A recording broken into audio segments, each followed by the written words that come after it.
మనకి ఏదైనా ఒక నెంబర్ ఇచ్చి దాని యొక్క స్క్వేర్ కనుక్కోమన్నప్పుడు ఒకవేళ చివరి నెంబర్ కనుక 5 ఉన్నట్లయితే మీరు ఎటువంటి కాల్కులేషన్స్ కూడా అవసరం లేదు, చూసిన వెంటనే 1 సెకండ్లో ఆన్సర్ చేయొచ్చు.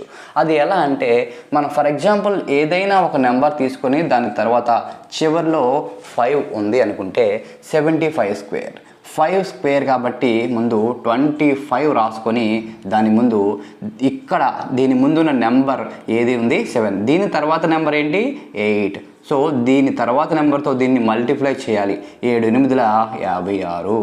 సో ఇప్పుడు మనం ఇలా చూసినట్లయితే ఇక్కడ 5 5 25, 1 తర్వాత నెంబరు 2 1 2 2, ఇక్కడ 25 2 తర్వాత నెంబర్ 3 2 3 6, 3 తర్వాత నెంబర్ 4 3 4 12 25, 4 తర్వాత నెంబర్ 5 4 5 20 25. సో 5 తర్వాత 5 6 30 25, 6 తర్వాత 6 7 42 25, 7 8 56 25.